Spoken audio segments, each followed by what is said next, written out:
Hope everybody enjoyed the bye week. No. Hey,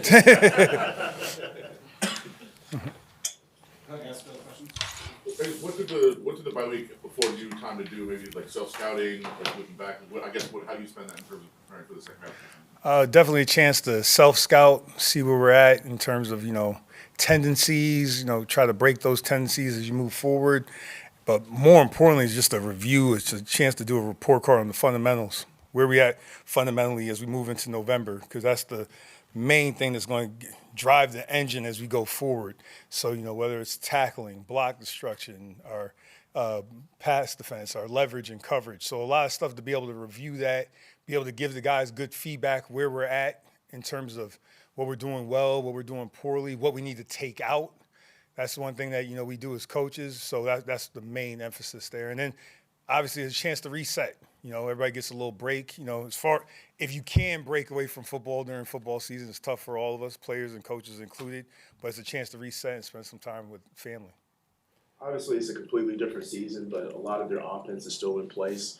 Is there anything that you can take from last year, looking at that film, that you can really take and apply to this game? Absolutely. The main thing that stands out, the continuity they have when Tua's in there at the quarterback position. The ball gets out so fast. He's a quick decision maker in terms of the passing game. But like I've told you before, like when I see these younger quarterbacks develop, it's the decisions they make in the run game that impresses me the most.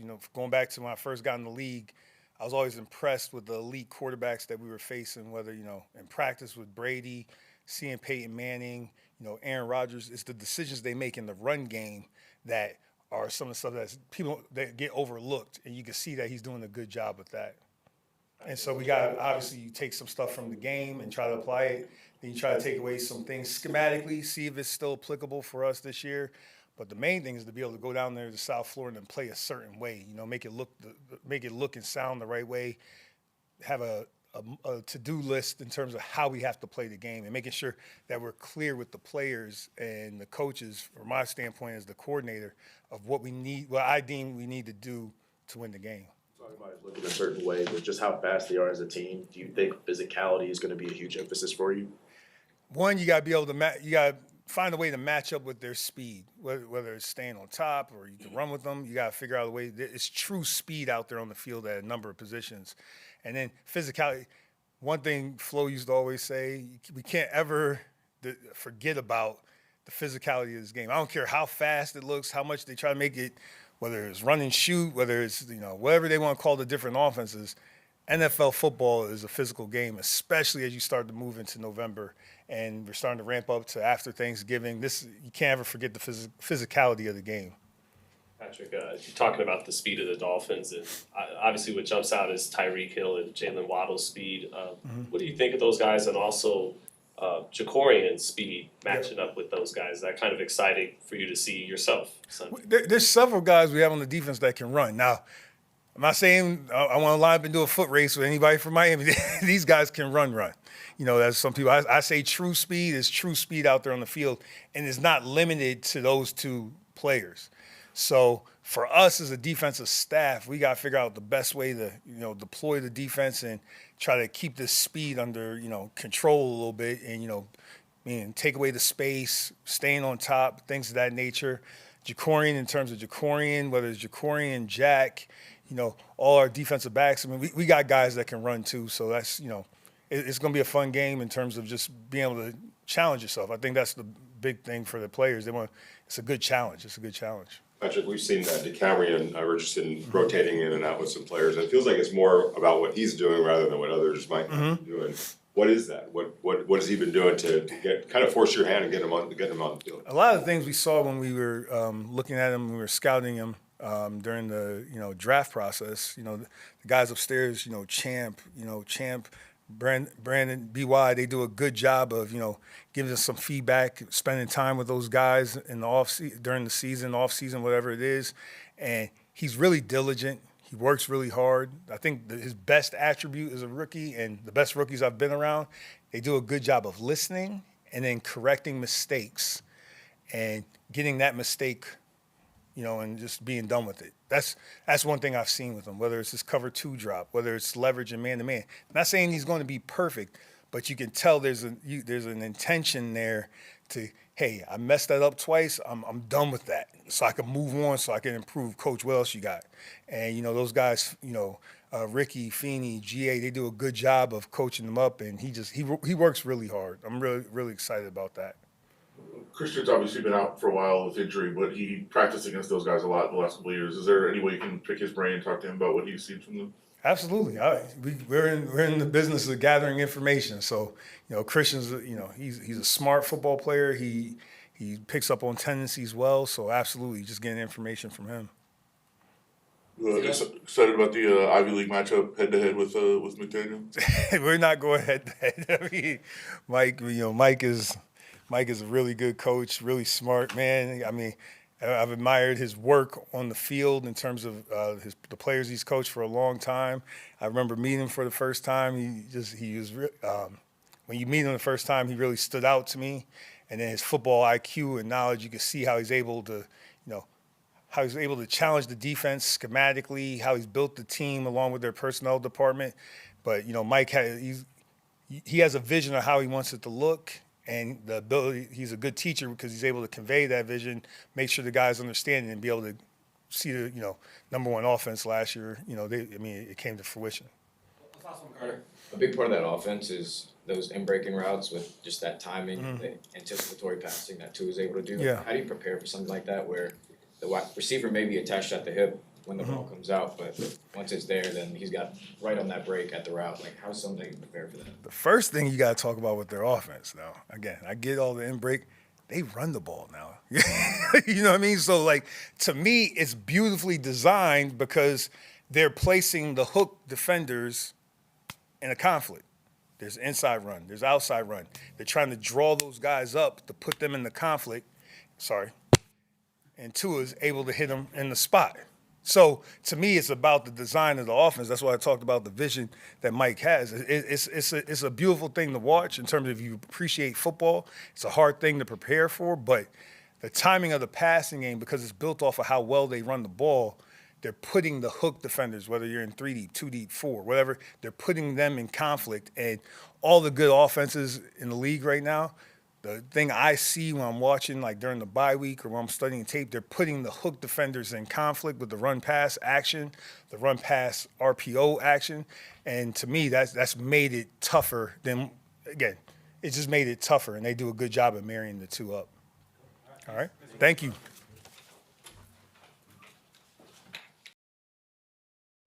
Being able to have him, see our at practice every day, not just watching the games from afar or whatever, and helping just with input is invaluable. And then for a personal note, obviously it's good to have him around, and my kids are fired up to have their grandfather around. So, What's the first step with that? Is that here's our tapes. Can you take a look at this? yeah, I mean he's done a really good job of. I mean he watches football constantly. He knows what we've done on offense. Obviously, the verbiage is totally foreign to him, but I just translate it. He just says what he thinks, and I know, oh, yeah, we call him this and whatever. So it's really not that hard. And then, just fundamentals, tidbits for the quarterback. He's sitting in a lot of the quarterback meetings, just stuff that, you don't even think of. Again, I can only see so much. We have a great coaching staff. Those guys are doing a great job, too. But just another set of eyes with, the wealth of experience that he has, who also, he's not afraid to tell me what he really thinks, obviously. So that part of it is great as well. What have you seen with the run game this year? How do you try and fix it? We've had some issues. Obviously, we're not doing a great job right now of running the football. Trying to just make sure that the communication is great. With up front. So we're number one. We know who we're getting to. Coach Philbin, he's going to do a great job. He's even in practice yesterday, and just really focusing on the fundamentals of hat placement. Understanding what we're trying to get out of every run. Hopefully we can stay a little healthier and have some continuity, which will help us going up front. And then the backs just being decisive. Don't worry about making a mistake or putting the ball in the wrong place. Just go hit it and run and get your pads going forward. And then we got to get first downs. You got to get first downs, whether it's in the run or pass, to give yourself more attempts. To run the football, because that's where we're lacking too. We're lacking at attempts. We haven't had great efficiency, but we're also low at attempts as well. Scott, you've been an offensive coordinator before. What did you learn from that experience that you think could help with this? Yeah, I mean, a lot. This league is tough. I mean, it's very competitive. You got to bring it every day. Different people are going to play you different ways. Certain matchups are going to favor you schematically more than others. But really, it's just dealing with the people. This is a relationship business, and you got to understand like what your guys on your team do the best, and then try to find a way to get that out of them, and then get them to perform at the highest level every single week. Because there's no bad teams in this league. Anybody can beat anybody. There's no bad coaches. I mean, you're gonna get a tough matchup that you're gonna have to deal with every week, and you got to stay sharp, and you got to deal with adversity. I mean, I told the guys like this league's about adversity, and you learn that. I mean, I learned that in Washington. I was coordinator for 3 years, and whatever. It didn't. We were 8-1, got fired. It didn't work out. So, I'm getting an opportunity, and I'm just excited to work with our players and just trying to make them perform at the best level they're capable of. Obviously, this time of year isn't the time of year to overhaul things and to completely install a new offense. But how do you go about, trying to make the improvements and maybe make it look a little bit different? And will it look a lot or noticeably? Yeah, it's like you said. You're not going to go in and put a brand new offense in a bye week in the middle. Going into week 10. But when you any real offense, and again, I've only been in a few systems, but everyone kind of has. You might coach it a little different, but they have a lot of scheme. And then what shows up on Sunday isn't necessarily what's been in training camp or what's been installed, and it's just a matter of what you get to. So maybe some things that, I'm a little bit more comfortable with, or I feel like will help us be successful. We have it, you know what I mean? And then it's just a way of getting it communicated to our players in a way that it makes sense to them. And, they might be a couple new things here and there, and we'll see how that grows, as the season goes on. But really, it's just, like I said, it is. I'm not going to come up here and say it's not about the plays, but because a lot of it's about the plays, but it's about the players believing in the plays and knowing exactly what to do so that they can play fast all the time and then reach their capabilities. And everyone's is different, right? So whatever that may be. Scott, yesterday, Scott, when Antonio mentioned that he was sticking with Gardner as the quarterback, you being the former pass game coordinator, now the interim OC, he talked about sticking the confidence back into him. How do you go about doing that now? I think everyone, when you lose 5 games in a row and you're 2-7 and you go into a bye, I think everyone kind of needed a little bit of a reset, And you look at the games, and like I said, I talked about the competitiveness of the games. Like one play here and there can kind of throw a game, good or bad. And so I think when you look back and you show those guys, see, hey, look at all these positives, look at all the good things you've done, and then give them solutions to eliminate the negatives. The other team's always going to make plays. That's going to happen in every NFL game. I think you guys have seen enough to know that. But what you can't do is you just can't give them. You can't give them plays. Some of the plays late in the down, whatever. Like we just got to be better to whether if it's not in our favor, to get to the next down, and then when it is in our favor, we gotta capitalize on them. And again, there's been good. We just gotta build on that, and that's what you gotta focus on. Kind of let them reset, let them get away from it. We did that, and now hit the ground running, and again try to put these guys in situations where they feel confident that they're going to be successful. How valuable was it having the extra week with the bye to really take a look at the offense? It was good. I mean, it was really valuable for me. Guys got away. I didn't leave town. I came in, a pretty decent amount. I spent some time with my family, but just to kind of get to what you answer both your questions, like what do I feel comfortable kind of changing or manipulating a little bit, that was big, and kind of like evaluating what we did well, evaluate stuff maybe we didn't do well and we want to kind of stay away from, and then every game's different. Like I told the players it's 8 1-week season, so we're focused on Miami, we're all in on whatever we need to do, and then when that game's over, we'll reset and go on to the next one. You started off talking about Coach Robinson. What did he teach you, just from a football perspective? What did you learn from him? Well, really, what I was talking about, football-wise, obviously he was so big with like schematically in the run game, like big time run game. He was so good with the backs, big focus on that. We had a lot of, when I was there, we had guys like Joe Haro, Dominic Dorsey, that were, good backs, and Larry Kroom, Deontay Perkins, guys, watching them and watching how he coached them. That was cool to see, really helping those guys. And then, but the big thing that he did as the head coach, and what I said before is like, this is a relationship business. And I learned that from him, just like how he truly cared about all the players on the team. And it didn't matter, walk on or the highest recruit that we had there at the time, he knew about them. And he found time to build relationships with guys to try to help them, again, be the best that they can be. And that's what coaching is about. And that's why you get in this business. Scott, going back to the offensive line, it feels like individually there's a lot of talent on this offensive line. They've all played regionally well as individuals, but collectively maybe it hasn't, gone in the direction you guys wanted to.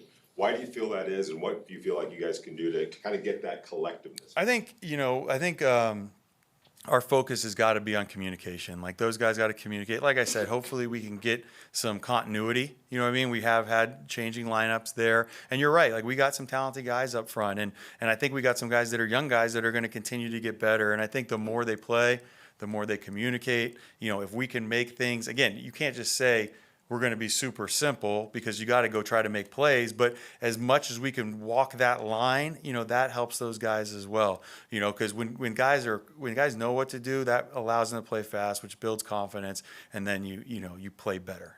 Can you just kind of walk us through the process of you finding out about this opportunity? What like the very first steps were? What your thought process was? Yeah, I mean, I'm going to keep that a little bit in house, but AP,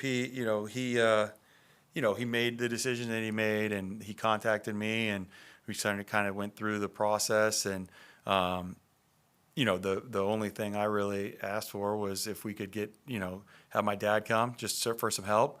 And he was good about that. He played again when AP was a player. He played against my dad when he was a coach. So he said, he thought it was a good idea, and that's pretty much it. I mean, we had some other conversations that I'll leave. Did Dad jump through the phone line, or was He there just any- said, don't tell your mom.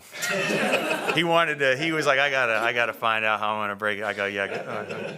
She was good. She was like, I don't know why he was like so nervous. I was like, come on, like, you know what I mean? So he's living with me. So he's my kids are enjoying that. I mean, they don't see him much, but they will as you get to the end of the week. And my mom will be out here in about a week or so. So that's. I mean, I coached with my dad before. He was the coordinator. I was the quarterback coach. So, being able to live close to him was great. Now my kids are older, 10 and 8, so they're like super fired up, like about having Papa around. So that part of it on a personal note is really cool. On that personal level also, Scott, I mean, has it kind of hit you yet? I mean, not only being able to coach with your dad again, but also where your college career was, and then being able to call the plays here in this town again. Yeah, it's cool. I mean, I didn't, when I left, I was coaching the NFL for a while. I didn't know if I'd come back to Vegas. There wasn't a team, so, being back here, living here again, almost 2 years now, has been cool. I went to the Friday night Boise UNLV game, saw a lot of guys I hadn't seen in like 20 years. So, it's good. And it's a great opportunity, but just, again, trying to get these guys going and get the most out of them, and just being, that's what excites me is, the opportunity I think that we have to get better, and go play and go try to win some football games. It's What do you guys do just to the- like lately? Yeah, I talk to Shane every once in a while. Obviously, we're both really busy. Somebody sent me a picture actually of Coach Robinson and me and Shane like in the background. But he's dealing with it too, like we all are, So just fighting through the NFL schedule. Is there any one big takeaway that you hope to draw from your father's experience, especially because he did have experience with this organization? Yeah, it's changed a lot, the organization in that time, So not so much that I can't even put like my finger that's what was so big about, to me, being able to have him around all the time is, instead of just a phone conversation, like there's stuff that comes up. We're walking, we go walk to practice and he'd be, hey, I just thought of something. And I'll be like, oh, that's a great idea. You know what I mean? So just the stuff that happens at practice, I mean, everything, I can't even name it. It's invaluable, to have someone like that around. When you do the self-scout with Gardner, what are your biggest takeaways as far as his play the first half? Just it's consistency, consistency, he knows, like, just, we got to obviously take care of the football, and then, just again, the consistency of it. I'm not going to get into the schematic details and everything like that, but just, one play at a time, you know what I mean? And don't try to do too much, you know what I mean? Just kind of take what they give you and move on to the next play. Antonio mentioned his confidence yesterday. How is his confidence doing? He's been good. We've had a great couple days. We guys were in here Tuesday, kind of work out and a walkthrough, and then we had practice yesterday. I felt like he had a good day, and just kind of keep building it up as we get closer to game day. All right, thanks, Coach. Yep. Thank you, guys. Good seeing you. Good seeing you.